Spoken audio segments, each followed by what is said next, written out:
どうも M モータースバンブーと申します。今回はなんとベルハンマーで大人気の鈴木紀行様より商品提供がございました。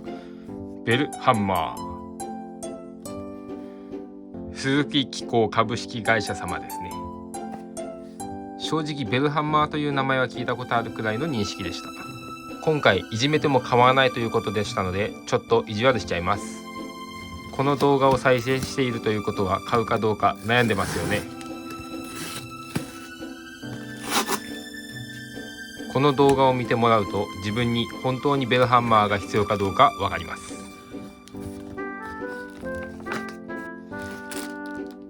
ベルハンマーのタオル、ベルハンマーグリス、ベルハンマー、ベルハンマーゴールド。この動画を見てもらえればベルハンマーの全てがわかりますので、最後まで見てください。この動画を見てもらうと本当に自分にベルハンマーが必要かどうかがわかります。自分はとても相性がいいと思いました。どのくらいいいかというと、追加で自腹で買っちゃうくらい。自腹で買ったものはベルハンマーゴールド。また買ってね。進化した匠の切れ味、ベルシザー、ハサミ、めっちゃ切れるみたいです。さっと一拭き曇り止めクロス、ベルクラーロ。これでさっと拭くとメガネやゴーグルなどの曇り止めになるそうです。バイクに相性がいいんじゃないでしょうか。こちら2点は後日アップロードします。他にもためになる動画があるので、1ミリでも興味があればチャンネル登録よろしくね。それでは行ってみよう。はい、それではベルハンマーとは何ぞやというところから簡単に説明します。ベルハンマーには主に3種類あります。工業用の LS と、その強化版である LS ゴールドと、口に入っても大丈夫な H1 です。詳しい説明や効果は概要欄にリンクがありますので、そちらからホームページを見てください。今回は工業用 LS シリーズです。簡単に言うと有名な556の仲間です。ただしその潤滑する仕組みが根本から違います。これが金属とします。きれいに磨いてあっても金属の表面は顕微鏡レベルで見るとデコボコです。これはヤスリを貼ってます。通常金属同士がすり合わせられると一気に削れます。摩擦熱も発生します。通常の潤滑剤はこの間に油がきます。この油で滑らせることによって金属表面を守ります。ただし強い負荷がかかった状態だとこの潤滑剤だけでは足りません。もう少しグレードが上がり、シリコンやモリブデンが入った油を見てみましょう。これがシリコンやモリブデンの粒です。それが金属表面に来てこういう状態になります。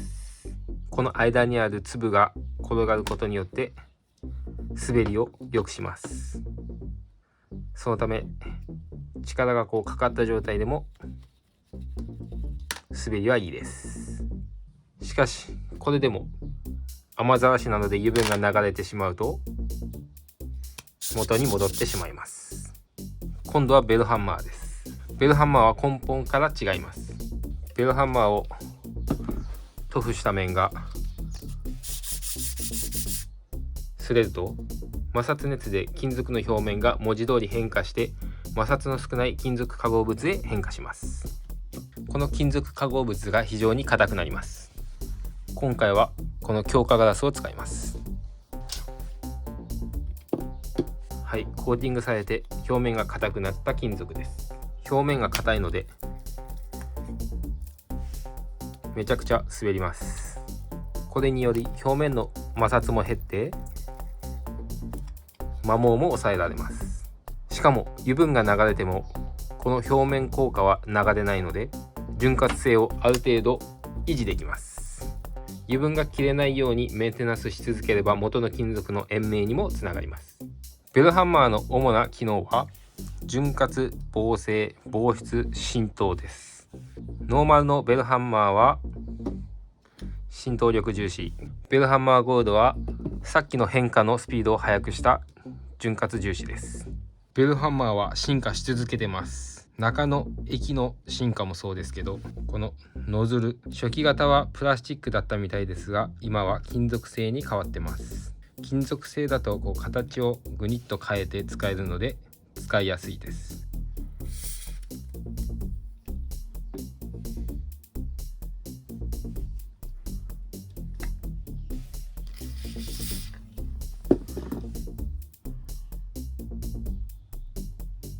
触ってみた感じは一緒です。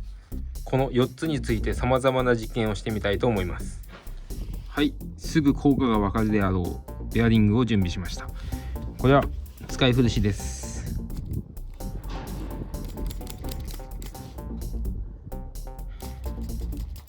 こんな感じ。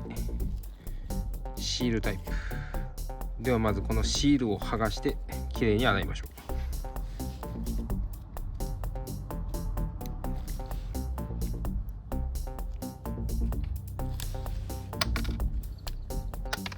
めちゃくちゃ汚い。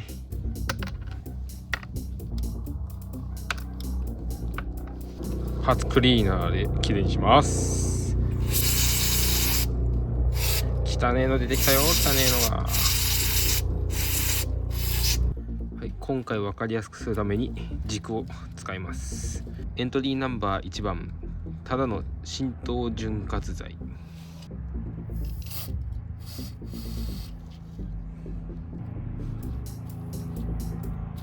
おー、かなり変わりますね。静かになって滑らかだが、しかし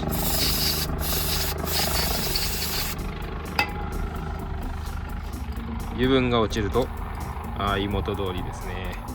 元通りです。次、エントリーナンバー2番、シリコン系の潤滑スプレー。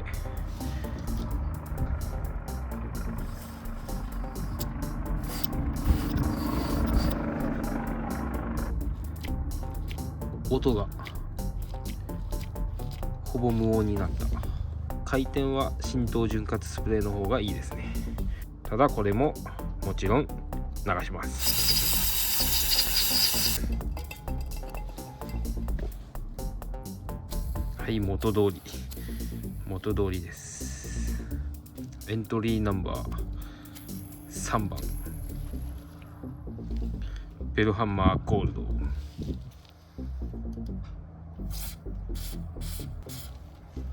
説明した通り、この回すことによって効果が発揮されます。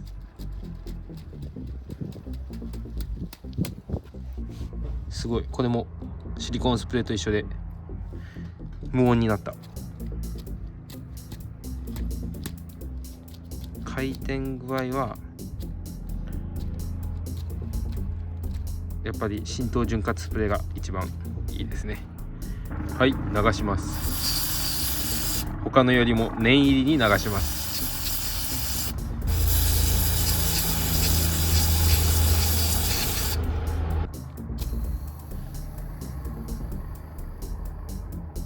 めちゃくちゃ回る。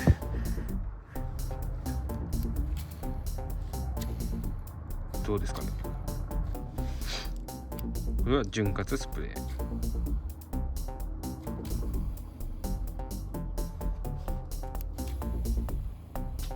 全然違う。こちらがベルハンマー、こちらが浸透。今洗い流してます。と、結果は分かってました。なのでここからいじめます。厳しい試験をします。まずすべてのシールを剥がします。ちなみに新品ではありません。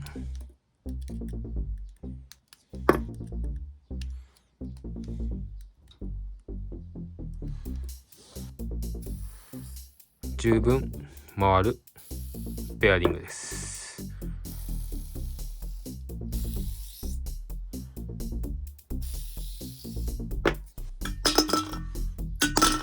こいつをパーツクリーナーで洗います。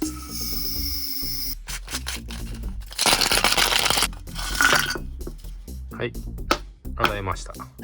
こいつらは今完全に脱脂されたと思います。番号を書きます。1番、2番、3番、4番。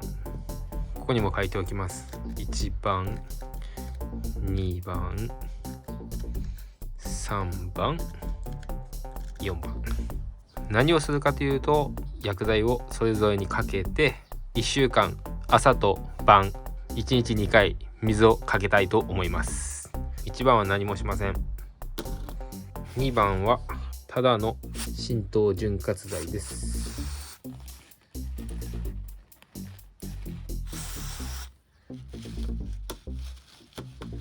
紙は毎回変えます。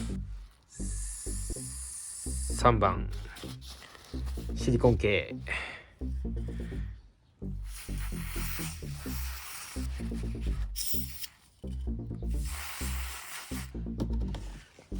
で最後にベルハンマー。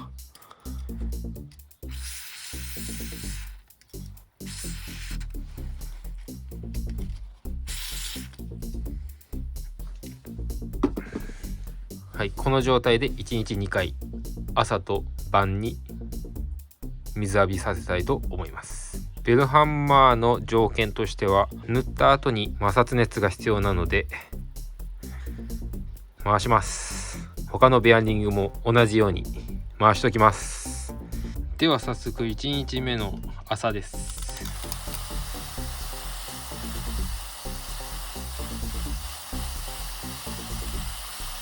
かける基準はこの下の皿がいっぱいになるまでとします。これはかなり厳しいな。はい、満タンになりました。この状態で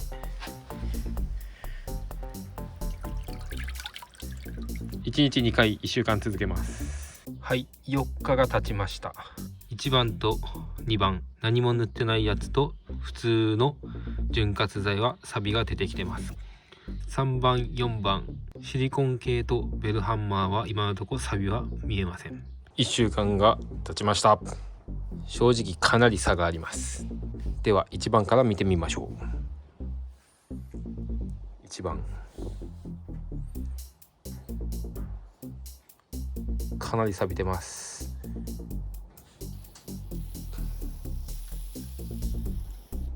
回転には影響はなさそうですがかなり錆びてます。続いて2番、こちらも結構錆びてます。回転には影響なさそうですね。油分はまあ薄く残ってますね。続いて3番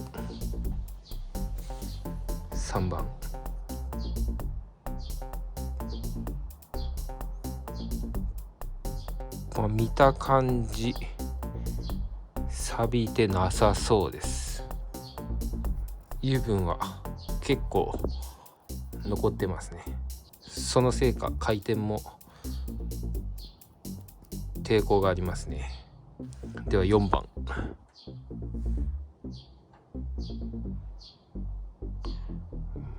これも見た感じ錆びはありません。そして手に染みてくるぐらい油分が残ってます。しっかり油分が残っているので回転にはちょっと抵抗があります。ただ音はしません。1番は回るけどシャーいますね。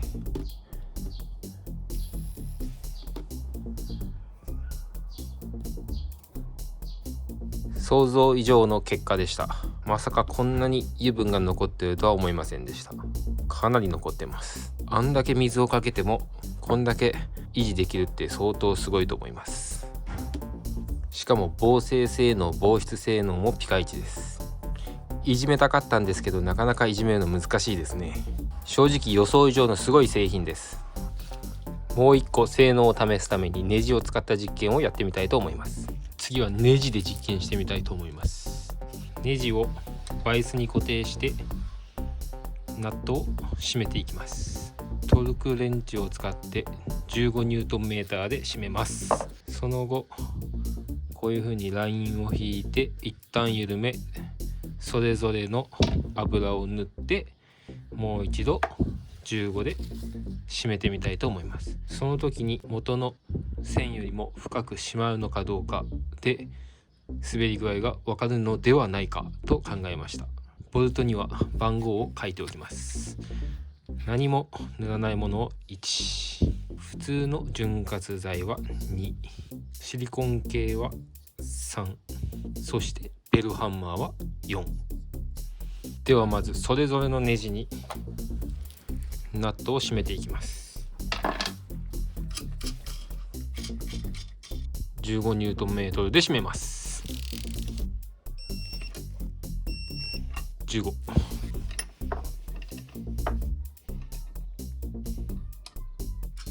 あとの2本も同じように締めます。はい、全部締めて4つできました。ではそれぞれにマークしていきます。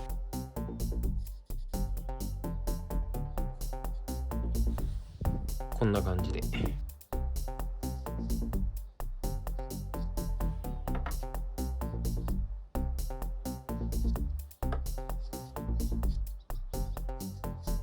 はい、4つともマークが終わりました。1番は何も塗ってません。なので1回緩めてもおそらく同じでしょう。一旦緩めます。はい、緩みました。ではここから再び締めていきます。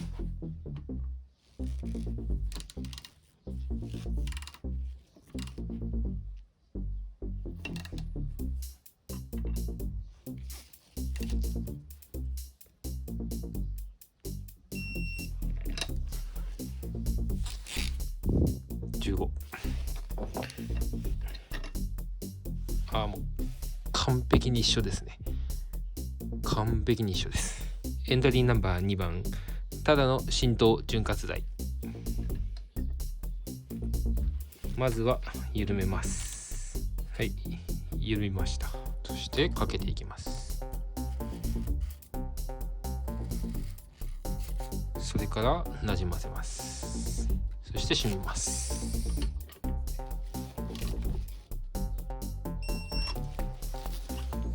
15。2番ほぼ変わりません。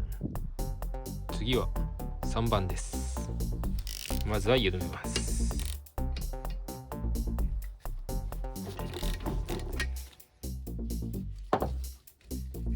それからシリコン系でなじませます。締めます。15。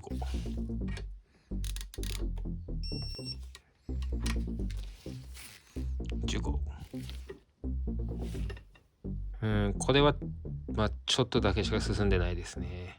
思ったほど効果はありません。ではエントリーナンバー4番、ベルハンマーゴールド。同じように緩めます。ではベルハンマーいきます。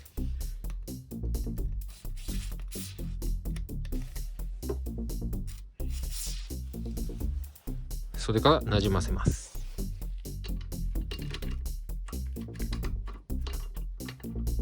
ベルハンマーの場合はこの摩擦が非常に重要なので何度もやります。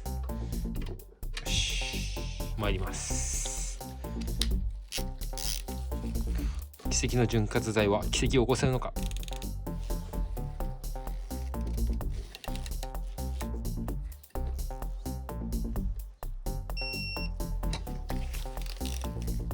はい、15。奇跡を起こせてます。元の位置よりも進んでしまってますね。ではこれぐらい進ませるためには実際どれくらいのトルクが必要なのかを調べてみましょう。この何も塗ってない1番、これを同じぐらい動くまで締めてみたいと思います。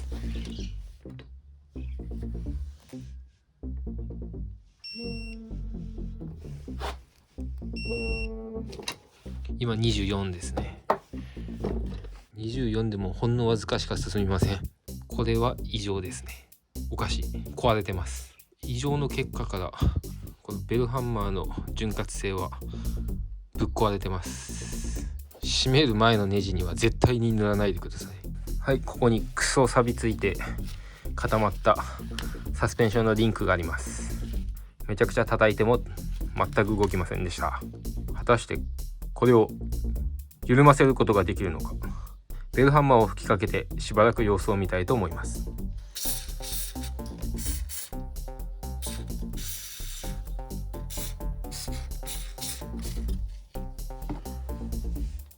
こいつはこのまましばらく寝かせます。ちなみにベルハンマーの浸透力のやばさですが、この缶タイプの原液があるんですが、新品のこのキャップからにじみも出てくるぐらい浸透力が高いです。はい、しばらく漬け込んでおいたこいつ、果たして動くのでしょうか。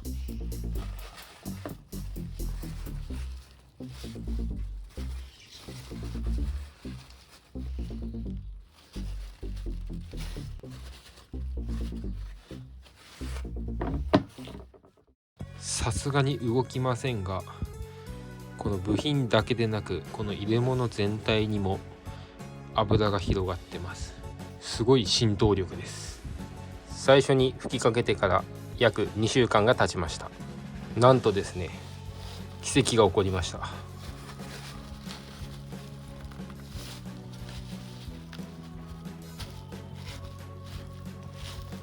動くようになりました。これはやばいな。呆れるほどの破壊力。もうですね、いじめるのは諦めて実際に使ってみたいと思います。今回は乾杯ですね。ではここからは実際におすすめの使い方を実践してみます。まずはこれ、ラチェットのヘッドの中のグリスにベルハンマーグリスを使ってみます。こちらはだいぶメンテナンスしていません。メンテナンス前の音。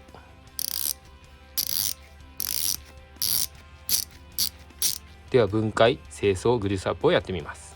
では始めます。まずは分解します。このバネピンを外します。はい、取れました。するとボコッと抜けます。もうカラッカラです。こっちもカラッカラ。次にパーツクリーナーと歯ブラシできれいにします。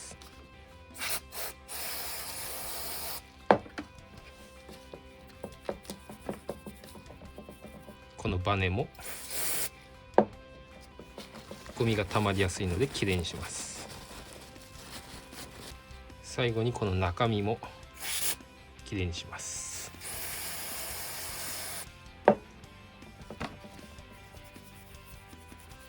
まあなんということでしょう。中にサビが発生しているじゃありませんか。こさえておきましょう。はい、きれいになりました。このラチェットの中身はグリスじゃなくて粘度の低いオイルということになっているので、ベルハンマーゴールドを入れたいと思います。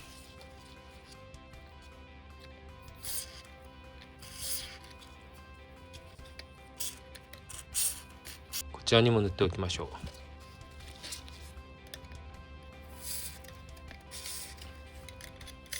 こっちは余分なオイルは拭き取ります。そしたらあとは元に戻すだけです。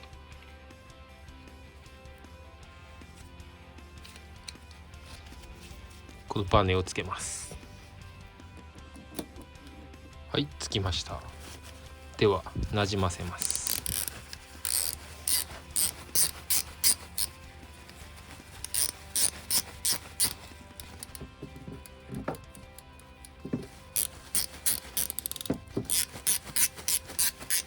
じゃあベルハンマー後の音。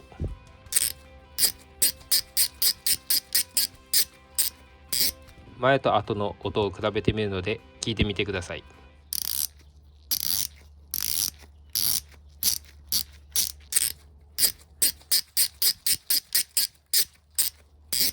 次はこちらです。こちらはごく最近スナポンの番でメンテナンスしてもらってます。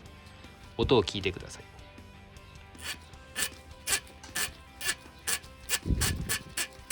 はい、ではこれも分解してベルハンマーグリス入れたいと思います。ここ2本外せばすぐにばらせます。はい、緩みました。蓋、中身、ギア、切り替えレバーの部品ではまずきれいにしましょう。清掃はしてあるので古いグリスだけを拭き取ります。ベルハンマーのいいところは他の油と混じっても問題がないところです。はい、清掃終わりました。工具にベルハンマー何がいいかというと、この部品が滑らかに動くのもそうですが、部品が保護されるので長持ちします。ではベルハンマーグリス、こんな感じ。そんなにたくさんはいらないですね。全体に薄く塗りましょう。ちなみに金属だったら何にでも反応できるらしいので、アルミだろうがチタンだろうが使っちゃってください。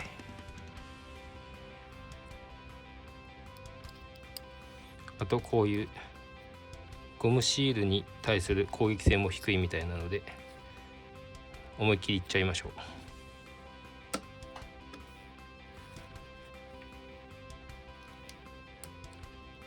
プレートにも塗っておきましょう。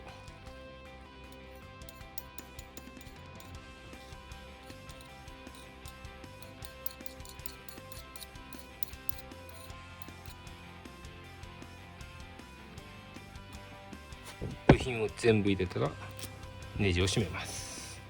はい、締めたらなじませます。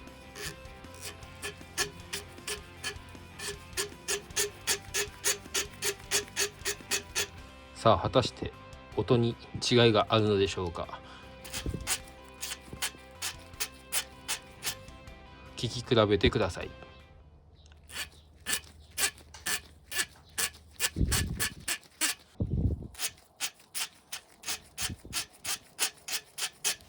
あとこういう可動部とかこのボールのところにはベルハンマーゴールドを塗っておきましょう。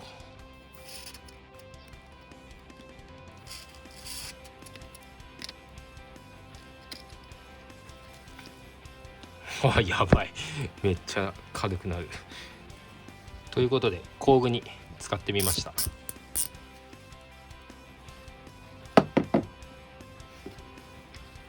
動きをスムーズにする効果はもちろん、工具自体が長持ちします。では最後に実際にバイクに使うメリットとデメリットについて実写を用いて説明します。今回実験してみて感じたベルハンマーの魅力として、金属表面を回出したり、驚異的な浸透力によるずば抜けた潤滑性能と、どんだけ雨に打たれようが錆びさせずなかなか流れていかない被膜と、万が一被膜が剥がされた時でも金属変質による強力な保護性能だと思いました。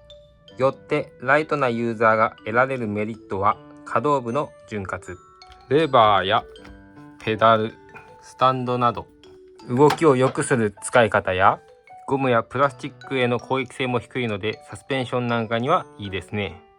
あとバイクではないですが、釣り具やエアガンなんかにも良さそうです。強力な保護性能を生かすには、ワイヤー類は潤滑もできて一石二鳥です。あと一番のおすすめはチェーンですね。洗車の時にも話しましたが、今時のチェーンはシールチェーンです。チェーンの交換が必要な3大パターンは、ピンの摩耗による伸び、錆によるキンク、そしてローラーとの摩耗によるスプロケットの尖りです。シールチェーンを使うことで伸びる原因のピンの摩耗はほぼ解決されています。錆については高価格帯の強力なメッキモデルを使えば解決できますが、まだまだ鉄プレートや一層メッキのモデルが大半です。ローラーとの摩耗についてはローラーの材質やルブなどの給油による潤滑で防いでいます。通常はチェーンルブなどで錆を防ぎつつローラーの潤滑をするんですが、雨や洗車、走行時の遠心力などで油分がどんどんなくなります。そこでこのベルハンマーを塗ることで錆を防ぎつつ、ローラーとスプロケットの表面を回出してくれるので寿命も伸びます。ベルハンマーだとそもそも油分が切れにくいと思いますが、切れてしまってもローラーとスプロケットの表面は開出してあるので、ある程度は摩耗が抑えられます。今まで2万キロで交換していたスプロケチェーン3点セットが4万キロ持つようになるんだったら、このベルハンマー4000も決して高くはないと思いませんか？チェーンとベルハンマーについては長くなるので別の動画を用意したいと思います。興味があれば今のうちにチャンネル登録お願いします。さて、デメリットですが、言っておきたいことはまず高性能すぎて危険であるということです。メーカーも注意喚起していますが、ブレーキ、クラッチ、ドライブベルトなどの摩擦が必要な部品にはかからないように細心の注意が必要です。普通の浸透潤滑剤を面白半分でブレーキに塗ったことがありますが、正直大したことはありません。最初の一瞬は滑るのですが、そのままブレーキをかけ続けると熱で吹っ飛んでしまうのか、すぐに元の状態に戻ります。しかしベルハンマーは違います。表面が変質するので、油分が熱で吹っ飛んでも効果が持続します。ブレーキをかけ続けて変質面が削り取られて初めて元に戻るので時間がかかります。裏を返せば油分が切れてもそれだけの時間潤滑性能を維持できるということです。次に摩擦力で保持しているミラーのボール部もダメですね。こういうとこにスプレーしてしまうとクタクタになってしまって調整が効かなくなります。あとはネジ類も気をつけた方がいいかもしれません。今回の実験ではネジの締め付け角度が増えるので部品が壊れる恐れがあります。もしベルハンマーがかかってしまったと思ったら、締める前に脱脂することをお勧めします。最後にオフロードをガンガン行くとか、自分でバラしてメンテナンスするようなヘビーユーザーや重量級車体の場合は、リンクやステムなどにベルハンマーグリス単体での使用は避けた方がいいかもしれません。触った感じ、硬さとはまた別なんですが、さらっとしているような気がします。そのため衝撃がかかる場合や重い車体の場合、モリブレンなどの衝撃吸収性があるグリスの方が向いているかもしれません。ただ表面の開質は魅力的なので、ハイブリッドにして組み付けるときに当たり面にはベルハンマーを薄く塗り、周りを違うグリースで仕上げるといった使い方もいいと思います。ベルハンマーは他の油脂類とも馴染むそうなので問題ありません。さて、今回ベルハンマーについていろいろしましたが、結論は4000円の価値はあります。ファンになりました。正しく使えば部品寿命も伸びて、さらに他の油脂類と混ざっても大丈夫なので、ズボラな方でもシュッと一吹きするだけで使えます。今ある最高ランクの潤滑スプレーだと思います。バイク以外にも使えますので、ご家庭に1本おすすめです。どこに使えるかな、何に使えるかなと探すワクワクも味わえます。こんな使い方があるよってコメント欄で教えてください。ではまた。動画を最後まで見てくれたあなたは最高にクールです。最後まで見てくれてる人は本当にいないので、1ミリでも興味があればチャンネル登録よろしくね。それではまた遊びましょう。バイバーイ。